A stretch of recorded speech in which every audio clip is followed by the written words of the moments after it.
نحمدہ و نصلی علی رسولہ الکریم اما بعد فاعوذ باللہ من الشیطان الرجیم بسم اللہ الرحمن الرحیم۔ فرسٹ رمضان، فرسٹ پارہ، اور کوشش پوری کہ کچھ نیا سیکھنے کی لگن۔ اللہ تعالیٰ ہمیں اس کوشش میں کامیاب و کامران کرے۔ مختصر سی تفسیر کے ساتھ پارہ نمبر 1 کو دیکھیے۔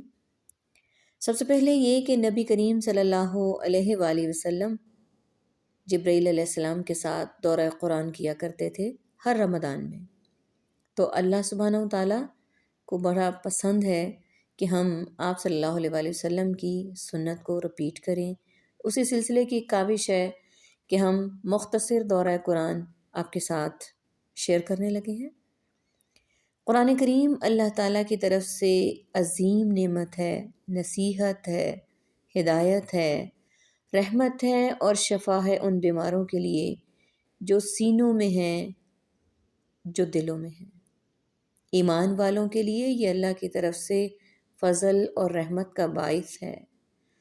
قرآن کی مجالس میں رحمت اور سکینت اترتی ہے، اس کتاب کے ساتھ برکتیں اترتی ہیں۔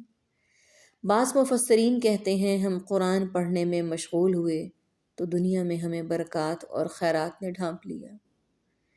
ابن القیم کہتے ہیں کسی بھی بندے کے لیے قرآن کی قرأت، اس میں لمبا غور و فکر کرنے اور اپنی سوچ کو آیات کے معنی پر مرکوز کرنے سے بڑھ کر اس کی زندگی اور آخرت میں زیادہ فائدہ مند اور اس کی نجات کو زیادہ قریب لانے والی چیز کوئی اور نہیں۔ گویا یہ قرآن ہمیں دنیا اور آخرت دونوں کے فائدوں سے مالا مال کرتا ہے۔ سب سے افضل سورت سورہ فاتحہ ہے۔ سورہ فاتحہ میں اللہ تعالیٰ نے عظیم امور کا ذکر کیا ہے، حمد کا ذکر کیا ہے، جو عبادت میں بہترین عبادت ہے، یعنی اللہ کی تعریف اور اس کا شکر ادا کرنا۔ رب العالمین میں اس کی قدرت کے کمالات نظر آتے ہیں۔ رحمت بندے سے متعلق بہترین جسٹر ہے۔ مالک یوم الدین، قیامت کا دن سب سے بڑا ہے۔ ایاک نعبد، یہ اللہ کا سب سے بڑا حق ہے کہ ہم اس کی عبادت کریں۔ ایاک نستعین، یہ بندے کے حصے میں آنے والی بہترین دعا اور مدد مانگنا ہے۔ اہدنا الصراط المستقیم، سب سے بہترین دعا ہے، کیونکہ اگر انسان صحیح راستے پر چل پڑتا ہے تو صحیح منزل پر بھی پہنچ جاتا ہے۔ انعمت علیہم، سب سے افضل ترین لوگ ہیں۔ مغضوب علیہم ولا الضالین، سب سے زیادہ حق سے دور اور اللہ کے ناپسندیدہ بندے ہیں۔ سورہ بقرہ قرآن کی طویل ترین سورہ ہے۔ اس کا پڑھنا باعث برکت ہے اور چھوڑنا باعث حسرت ہے۔ جس گھر میں یہ پڑھی جاتی ہے وہاں سے شیاطین بھاگ جاتے ہیں۔ نصیحت اس پر اثر کرتی ہے۔ جو کھلے دل سے نصیحت قبول کرنا چاہتا ہے۔ فساد کب ہوتا ہے؟ اللہ کی نافرمانی سے، لوگوں پر ظلم ڈھانے سے۔ صرف اچھے حالات میں عبادت کرنا منافقانہ طرز عمل ہے۔ عبادت کے لیے ضروری ہے کہ قرآن سے تعلق مضبوط کیا جائے۔ مشکلات سے نکلنے کا نسخہ دعا کے ساتھ صبر اور نماز۔ واستعینوا بالصبر والصلاۃ، کہ تم اللہ کی مدد چاہو صبر اور نماز کے ساتھ۔ گناہ کر کے انسان اپنے اوپر ظلم کرتا ہے، اللہ کا کچھ بھی نقصان نہیں ہوتا، اسے فرق نہیں پڑتا کوئی اس کی عبادت کرے یا نافرمانی کرے، فرق ہم ہی کو پڑتا ہے۔ لہٰذا اپنے فائدے کی خاطر اللہ کے بن جائیں، اللہ کے عبادت گزار اور فرمانبردار بندے بن جائیں۔ ہر شخص کا پرسنل تعلق ہونا چاہیے اللہ تعالیٰ سے۔ دعا بندے اور رب کے درمیان کلوز ریلیشن شپ کو ظاہر کرتی ہے۔ انسان کو جب کوئی مشکل آتی ہے تو سب سے پہلے اس کے بارے میں سوچتا ہے جو اس کی ضرورت پوری کر سکتا ہے۔ بحیثیت مومن کے سب سے پہلا خیال کس کا آنا چاہیے؟ اس سے ہم اپنے ایمان کا جائزہ لے سکتے ہیں کہ ہمارا ایمان کس درجے کا ہے۔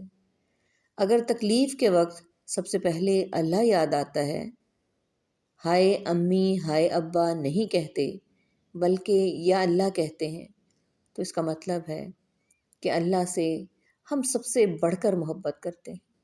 پہلا خیال اور پہلا رجوع اللہ ہی کی طرف ہونا چاہیے۔ یہ اللہ پر ایمان لانے کا تقاضا ہے۔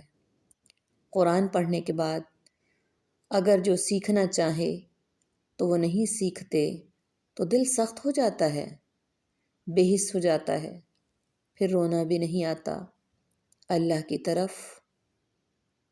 رجوع بھی نہیں ہوتا۔ دلوں کی سختی سے پناہ مانگنی چاہیے۔ انسان کو حق کا متلاشی ہونا چاہیے۔ یہ نہیں سوچنا چاہیے کہ ہم تو صرف وہ مانیں گے جو ہمارے والدین مانتے تھے، ہمارے آباء و اجداد مانتے تھے، یا ہمارے بزرگوں کو دین تھا، یا ہمارے خاندان میں یہ رسمیں ہوتی تھیں۔ حق کی تلاش ہونی چاہیے، اور حق قرآن میں ہے، رسول صلی اللہ علیہ وآلہ وسلم کی سنت میں ہے، اس کی سیرت میں ہے۔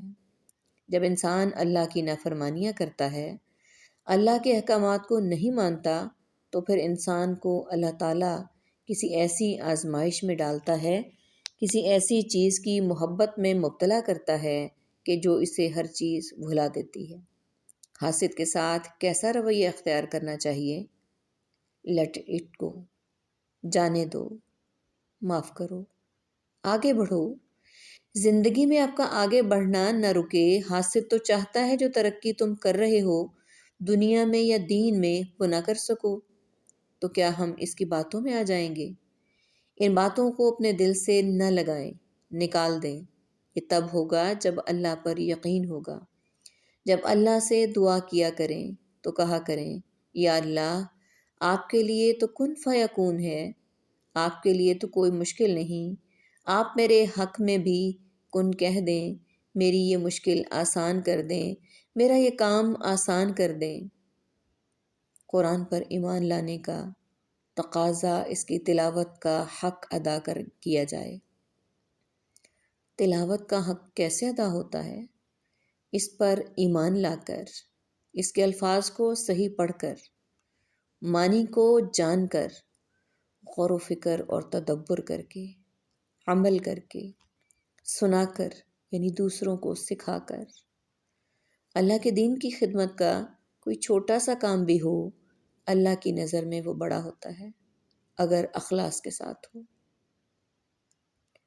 اللہم اجعلنا منہم، اللہم اجعلنا منہم، اللہم اجعلنا منہم۔ باری تعالیٰ ہمارا شمار ان لوگوں میں کر دے جن کی تمام خصوصیات ہم نے آج ابھی پڑھیں، ڈسکس کی۔ اللہ تعالیٰ ہمیں ان کو سمجھنے والا، عمل کرنے والا بنا دے۔ آمین یا رب العالمین۔ وآخر دعوانا ان الحمد للہ رب العالمین۔ سبحانک اللہم و بحمدک، نشہد ان لا الہ الا انت، نستغفرک و نتوب الیک۔ السلام علیکم ورحمۃ اللہ وبرکاتہ۔